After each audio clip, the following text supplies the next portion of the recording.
What a weekend of football we witnessed across the Premier League. Chaos, upsets, result that could actually change or reshape the key races. Let's just start with the headlines from Sunday.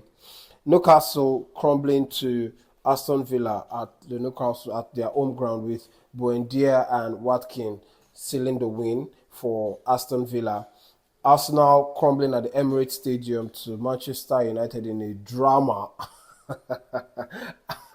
A dramatic and loving goals from Patrick Dogu and Matthews Cunha, and then Liverpool also crumbling away at Bournemouth. Tottenham in a 2-2 draw against Burnley, and then to wrap up, Chelsea thumping Crystal Palace at the Selhurst Park 3-1. And it just shows you that the Premier League gets tougher each season. It keeps evolving. No one wants to be left behind. Even top teams are finding it difficult to beat the teams that were actually seen as 3 points or automatic 3 points in previous and recent years. Anyway, that's everything that happened in the Premier League, across the Premier League top 6 for me, because as you guys know, I'm only here to talk about everything that surrounds Chelsea and the rest of the top 6. Without wasting much of our time, this video, at the point of this recording, I'm at work and I've actually had to hide somewhere to come make this video. So if this is not encouraging for enough for you, I don't know what is, because I try as much as possible to make sure that I come out here to give you guys something that you want, something interesting that you guys actually need to know, especially when it comes to Chelsea, because you know it's Chelsea first, rivals next. So if you're excited about what happened, about Chelsea winning the game against Crystal Palace, and you're hopeful and you're sure that we're going to be going to Napoli to win, which I think is actually going to be a tough ask, actually. Okay, but if you think that Chelsea will walk away at the Maradona Stadium with all 3 points and escape the playoff, I want you guys to take a minute to like this video and share. And most importantly, stick around to the end of this video, because there's quite a lot of things that I want to talk about. And without wasting much of our time, let's just dive right into it. So Chelsea traveled to Stadio Diego Armando Maradona Stadium knowing a win could secure a top 8 finish and avoid a playoff. And this is massive. And Napoli right now, they are riddled with injuries.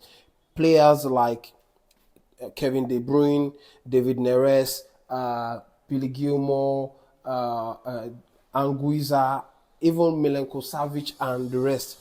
They've been riddled with injury, and right now these are players that actually form the base, the core, the foundation of Antonio Conte's football, or right now give Antonio Conte. This is the spine of Antonio Conte. And with them being out, it doesn't mean that Chelsea don't have injuries, but compared to the kind of injuries that Antonio Conte's side actually are facing right now, this is injury crisis to Napoli, and this is the best time for Chelsea to go down to Napoli, and walk away with the 3 points. Only if Chelsea can do their job, match Napoli physically, mentally, and discipline-wise. Chelsea do all this, dot their I's and cross their T's above everything, across everything that they need to put into place. I don't see any reason why Chelsea shouldn't walk away with the 3 points. Napoli's season has been mixed. They've struggled in Serie A with recent draws and inconsistency. And in Champions League group, Napoli are not even among the leaders. They drew 1-1 even against Copenhagen in the last match. But they are a very, very tough side, especially when they are their home ground. They are undefeated in more than 20 European matches, and that tells us a few things. Home advantage actually matters more than form. Napoli protect their fortress psychologically and physically, and Conte's team play with intensity and organization. Even if they are not at their best, they will defend deep and try to frustrate Chelsea. And this is a match where control plus confidence will be as important as tactics. Now let's talk tactical battles, because this is where the match could be won or lost. In the midfield, I expect Chelsea to dominate second balls and in transition, because those that will be involved in the midfield will play from the midfield. Maybe Caicedo, maybe Enzo Fernandez, even Reece James or even Andre Santos must stay disciplined and aggressive. The tempo and width, Napoli will also defend actually defend compactly. So Chelsea must be patient without becoming predictable. Now let's talk about set pieces and transitions, okay? Because Conte teams often rely on quick transitions. Chelsea must minimize giveaways, especially in dangerous areas. Chelsea need to attack the half spaces early and draw Napoli out, creating gaps centrally and in behind the defensive line, not simply force play wide and recycle, because I hope we're not going to be seeing a lot of sideways passes, because sometimes this Napoli midfield can be so compact and they can be arranged so compact in the middle that Chelsea might find it very difficult to even do a third man runs and play centrally. And they'll also have to talk about that, which is the most important, if Chelsea will be walking away with the 3 points from Napoli, and that's mentality and context. For Napoli, this is a home final. Okay, they're also going to be having their fans, okay, who's going to be the 12th man on the pitch. They are under pressure to get a result and exploit home advantage. And for Chelsea, it's a chance to control destiny and avoid playoff, which means that we'll also be able to reduce or avoid having extra games in added to this Chelsea calendar or match schedule. And that means going there not to survive but to win decisively. This is the type of match where focus, patience, and clear patterns are more important than flair. And now let's talk lineup.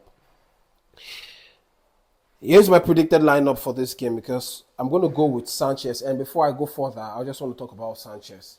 Okay, it's been said, according to reports, that Sanchez this season have not been involved in any blunder that has led to Chelsea goal. And I want to say it's a massive, massive improvement from Sanchez between last year or the back end of last summer until now. And then I just hope that it continues this way. It continues this way, and then I don't think that we will need to have Mike Penders at the end of the summer coming back to Chelsea. I think that it's best that we have Mike Penders continue his loan at Strasbourg for him to gain more experience and first team experience, actually, because it's not going to be nice to have Penders come.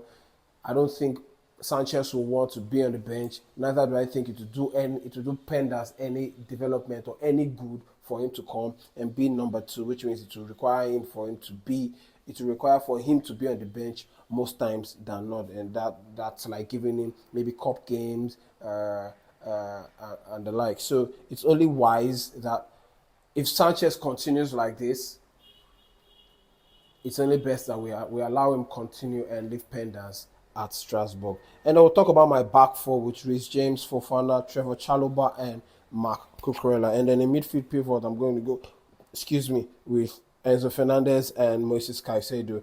Just ahead of them is going to be Cole Palmer.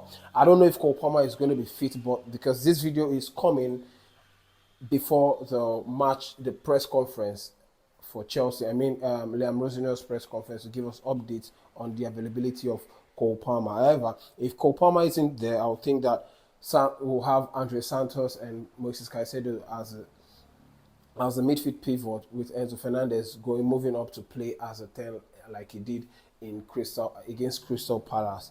But if Cole Palmer is fit, then I'm just going to go with Moises Caicedo, Enzo Fernandez, and Cole Palmer as a midfield trio. And just in the attack, I'm going to go with Neto, Garnacho, and Joao Pedro. These setups give balance in the midfield, width and pace out wide, and a dynamic forward trio capable of pressing and breaking line. If fitness updates or press conferences changes, then I think you guys have heard what my other option is going to be if there are players that are not going to be available for this game. And I know that a lot of you will be asking why Estival is not in the lineup. And listen, the only reason he's not there, not because I want him to be absent or away from this lineup. Left for me, I want Estival to be in the match lineup every time we have a game. But according to Nizar Kinsella, he said on X that Liam Rosenau will resist the urge to regularly start Estival, which means they still want to continue in the trend of, let's use the word, protecting the boy, protecting the kid. I really don't understand what the reason is, what the long-term plan is, and all that. But this is just the only reason why I think why Estival is not in the lineup. Otherwise, I want Estival in my lineup. I actually want him alongside Cole Palmer so that they can wreak havoc against any team or any defense line that they're up against. But then this is just it. So that's why I'm going with Garnacho on the left and Pedro Neto on the right. If we need to make any changes, and I hope that Chelsea actually have the game under control and under wraps, and then we can make substitutions like Gittins coming on, Santos coming on, Esteval coming on, Liam Delap and the rest, even Josh Archempong too. It's very unfair that we have Archempong not having enough game time. Well, we can also talk about Gusto, but right now, Liam Rosenau needs to be with his strongest 11 if we're going to stand any chance of walking away with 3 points, even at least a point against Napoli. But I hope that Chelsea, with the injury crisis and this Napoli team rather is facing, man, my mouth and my head is just working against each other today. I don't know. And a win in Napoli would be historic. Okay, qualifying directly into the top 8 and showing that this Rosinel's led team can handle pressure on the biggest night. It's not about fear, it's not about confidence. And today we want to see, Chelsea take the initiative and walk into that stadium with belief. Let me know what you guys think about everything that I've said.